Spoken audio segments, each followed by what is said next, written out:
안녕하세요. 초등학교 교사 에라쌤입니다. 이번 영상에서는 초등학교 4학년 1학기 수학 교과서를 함께 살펴보는 시간을 갖도록 하겠습니다. 학부모님들께서 교과서의 내용을 전반적으로 훑어보시는 것은 우리 아이들을 지도하는 데 큰 도움이 될 것 같아서 제가 영상을 마련해 보았습니다. 다른 학년과 마찬가지로 4학년 1학기 수학책은 수학책과 수학 익힘책 두 권으로 이루어져 있습니다. 코로나19가 유행하기 전에는 대부분 아이들이 수학책과 수학 익힘책을 학교에 두고 다녀서 학부모님들께서 안의 내용을 보시지는 잘 못했을 것 같아요. 주로 문제집을 통해서 많이 보셨을 것 같은데요. 요즘에는 교과서를 집에 두고 원격 수업을 하는 경우가 많아서 아마도 겉표지는 많이 보셨을 거예요. 그러나 안의 내용을 잘 살펴보면서 아이들에게 평상시에 어떻게 하면 좀 더 수학적 사고를 길러줄 수 있는지 그런 점을 함께 고민해 보고 싶습니다. 그럼 안의 내용을 잠깐 한번 살펴보겠습니다. 교과서를 들어가 보면 수학 교과서와 함께하면 수학 공부가 재미있어요 라는 페이지가 보입니다. 수학을 함께 공부할 4학년 친구들과 선생님을 소개하고 있어요. 수일이, 지혜, 슬기, 도영이. 수학 교과서 안에는 매 차시별 과제와 그리고 단원이 끝나갈 무렵에 생각 수학과 얼마나 알고 있나요? 탐구 수학 이런 절차로 한 단원이 마무리되고 있습니다. 차례를 살펴볼까요? 4학년 1학기 단원은 큰 수, 각도, 곱셈과 나눗셈, 평면 도형의 이동, 막대 그래프, 규칙 찾기로 이루어져 있습니다.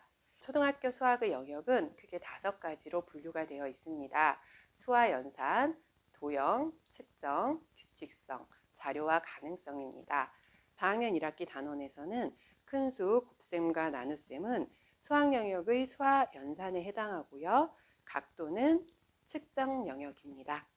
삼각형, 사각형에 대한 내용이 나오니 도형에 대한 선수학습이 필요한 부분입니다. 평면 도형의 이동은 도형 영역입니다. 막대 그래프는 자료와 가능성의 영역이며 마지막 규칙 찾기는 규칙성에 해당합니다. 지난번 초등학교 4학년 수포자가 되지 않는 법 영상에서 초등학교 수학 영역에서 수와 연산이 차지하는 비율이 굉장히 높다라고 제가 말씀을 드렸어요. 4학년 1학기 영역에서도 두 단원이 수와 연산의 부분이고 나머지 한 단원씩 각각의 영역에 해당하는 단원들이 있습니다. 첫 번째 단원 큰 수에 대해서 잠깐 살펴볼게요. 첫 번째 단원인 큰 수는 억과 조까지 배웁니다. 수에 대해서 거부감이 있는 친구들은 이렇게 큰 수가 나오는 그 자체만으로도 조금 어렵다라고 생각하는 경향이 있어요. 평상시에도 그저 확장된 개념일 뿐 그렇게 어렵다고 생각할 내용이 아니라는 것을 가끔씩 알려주시면 좋을 것 같아요. 그리고 수의 개념이 아직 제대로 정립되지 않은 친구들은 12, 23개인 수는 하면 그냥 23이라고 답하면 아이들에게 1이 23개면 얼마일까? 라고 물어보면 23요. 그러면 100원이 23개면 얼마일까? 2,300원이요. 그러면 12, 23이면 얼마일까? 이런 식으로 여러 번 자꾸 물어봐 주시면 개념을 형성하는 데 조금 도움이 될 것 같습니다. 단원이 끝나갈 즈음에 생각 수학 얼마나 알고 있나요? 그리고 탐구 수학이 나옵니다. 여기에서 생각 수학과 탐구 수학의 육각형 모양을 주시할 필요가 있으세요. 육각형의 색은 굉장히 컬러풀한데요. 그 중에 교과서를 보면 회색으로 변해 있는 것들이 있습니다.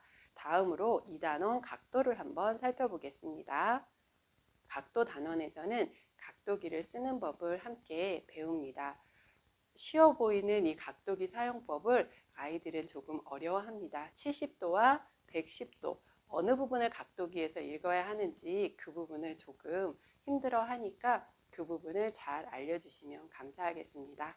각도 단원에서는 삼각형의 세 각의 크기의 합도 알아봅니다. 이처럼 각은 다각형을 정의하는 데 필요합니다. 도형의 기초가 되는 개념입니다. 3학년 과정에서 각과 직각을 배웠던 것을 바탕으로 수업이 진행되므로 이전에 학습이 부족하다고 생각하면 복습하시는 것도 추천합니다. 삼각형의 세 각의 크기의 합은 얼마일까요? 라는 차시에서는 아이들은 180도요, 180도요 이미 배웠던 친구들은 그렇게 말하는 친구들도 있는데 실제적으로 교과서에 나온 대로 한번 함께 조작해보고 이런 활동이 절실히 필요합니다. 180도를 외우는 건 1초 만에 할 수 있지만 조작해보는 활동은 더 많은 시간을 가지면서도 아이들의 개념 형성에 도움이 많이 됩니다. 여러 가지 각을 찾고 각도를 구해 볼까요? 보면 육각형의 왼쪽과 오른쪽이 회색으로 변해 있습니다. 의미를 두고 공부를 해야겠구나 라고 생각하시면 될 것 같습니다. 얼마나 알고 있나요는 크게 어렵지 않은 부분으로 이 단원이 끝나고 나서 적어도 이 정도의 문제는 한두 개 정도는 틀릴 수 있지만 기본적으로 해결을 해야 학습을 마쳤다고 이야기할 수 있습니다. 3 곱셈과 나눗셈은 단원이 들어가기 전에 연산을 매일매일 쉬운 것을 꾸준히 하는 것을 반드시 추천드립니다. 단원이 들어갔을 때 모르겠다고 했을 때 시작하면 조금 수업을 따라오기가 힘듭니다. 담임 선생님들도 신경을 쓰고 4학년 1학기부터 연산 학습지를 조금 내주신다거나 여러 가지 방법으로 확인을 해 보시겠지만 집에서도 우리 아이가 곱셈과 나눗셈을 들어갈 준비가 되어 있는지 함께 확인해 보는 것이 좋습니다. 세 자릿수를 두 자릿수로 나누어 볼까요? 2차 시 80분에 마무리하니 이런 선수학습이 되어 있지 않다면 곤란하겠죠. 초등학교 수학에서 연산은 쟤는 수학을 잘하는 아이, 못하는 아이 이런 구분점이 되는 부분이기도 해서 꼭 단원이 들어가기 전에 우리가 4학년 수준의 곱셈과 나눗셈을 받아들일 준비가 되어 있는지 그렇지 않다면 쉬운 연산 학습지를 통해서 아이가 준비가 될 수 있도록 함께 가정에서도 지도해 주시면 감사하겠습니다. 탐구 수학은 이런 내용으로 되어 있네요.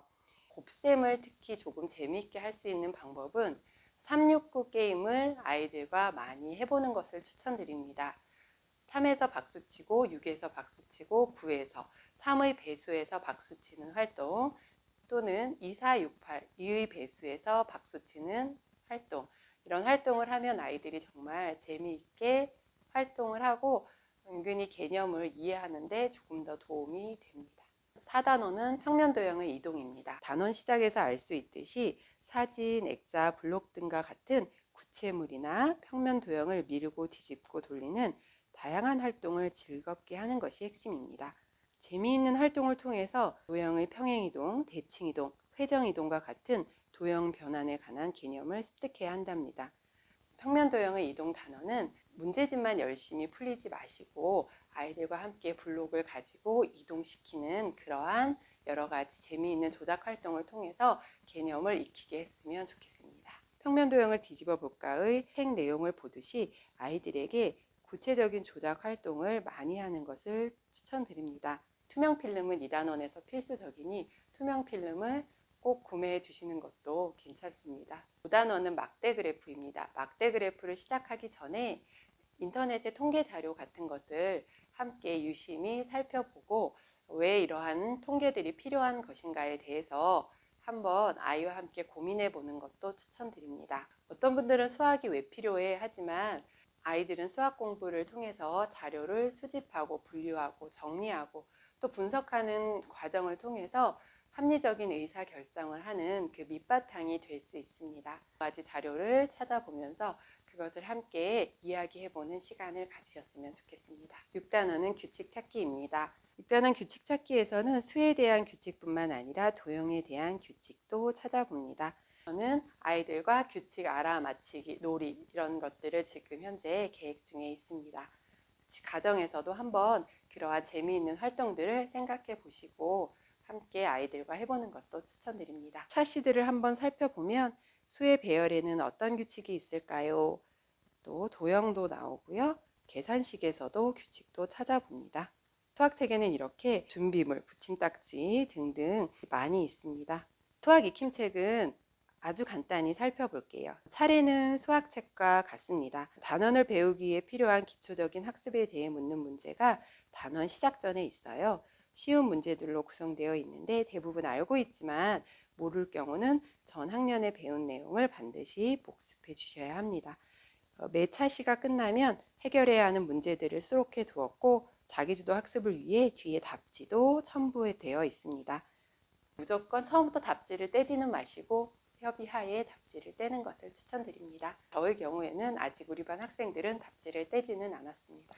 저는 우리 반 아이들이 모두 수학을 1등 하기를 바라지는 않습니다. 아이들마다 재능과 특성이 다르니까요. 다만 수학을 싫어하지 않는 아이가 되기를 바랍니다. 그러기 위해서는 학부모님들께서도 적어도 우리 아이가 어느 시점에 어떤 것을 배우고 있는지에 대해서는 숙지하셨으면 하는 바람이 있습니다. 감사합니다.